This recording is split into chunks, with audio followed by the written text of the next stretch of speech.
Bantuan bulanan bernilai antara RM100 hingga RM600 kini mula masuk ke akaun bank ramai penerima. Inilah tarikh, cara semakan dan syarat kelayakan yang perlu anda ketahui. Semakan terkini menunjukkan bahawa sejak minggu lalu, ramai penerima bantuan Jabatan Kebajikan Masyarakat atau JKM telah pun mula menerima bayaran ke dalam akaun bank masing-masing. Bilangan penerima yang menerima bayaran semakin bertambah, termasuk pada 2 hari terkini. Bantuan ini bernilai antara RM100 hingga RM600 setiap bulan, bergantung kepada jenis dan kategori bantuan yang diterima. Bantuan bulanan JKM merangkumi beberapa kategori, antaranya bantuan warga emas, allowance orang-orang upaya, bantuan kanak-kanak, bantuan am negeri dan bantuan am persekutuan, selain beberapa jenis bantuan bulanan lain. Selain bantuan bulanan, terdapat juga bantuan sekali sagu hati atau one-off yang diberikan kepada golongan yang berkelayakan. Secara umumnya, bantuan ini disalurkan sekitar 10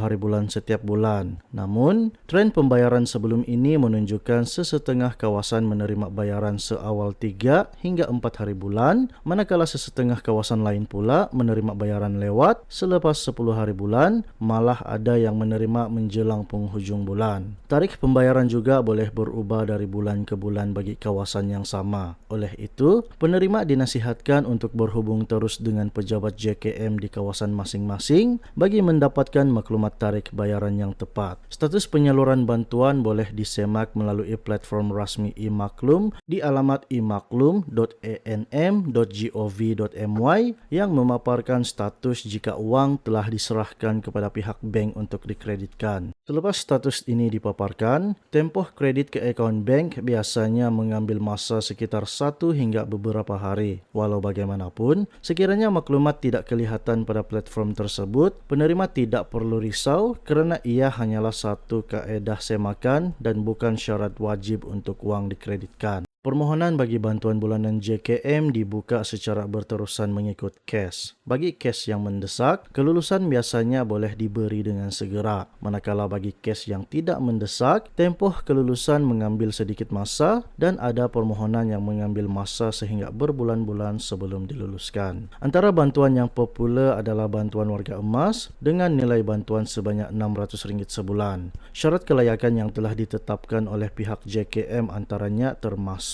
warga negara Malaysia dan bermastautin di Malaysia, berumur 60 tahun dan ke atas, pendapatan isi rumah tidak melebihi pendapatan garis kemiskinan ataupun PJK purata isi rumah miskin tegar semasa atau PJK purata per kapita miskin tegar semasa. Bagi warga emas bujang tanpa anak, turut layak dipertimbangkan sekiranya tinggal bersama atau menumpang ahli keluarga atau penjaga yang berpendapatan melebihi PJK tersebut. Warga emas yang tidak tinggal di institusi kendalian JKM, pusat jagaan harian atau kediaman yang menerima geran serta perkhidmatan percuma. Sekiranya anda mengenali warga emas, ibu atau bapa yang menepati syarat-syarat ini, anda boleh membantu mereka menghantar permohonan di pejabat JKM yang berhampiran untuk dinilai bagi kelulusan bantuan ini. Itulah maklumat terkini mengenai bantuan bulanan JKM, tarikh pembayaran, cara semakan status, serta syarat kelayakan bantuan warga emas. Kongsikan pengalaman dan pendapat anda di ruangan komen dan jangan lupa subscribe untuk kekal dikemas kini dengan sebarang perkembangan lanjut.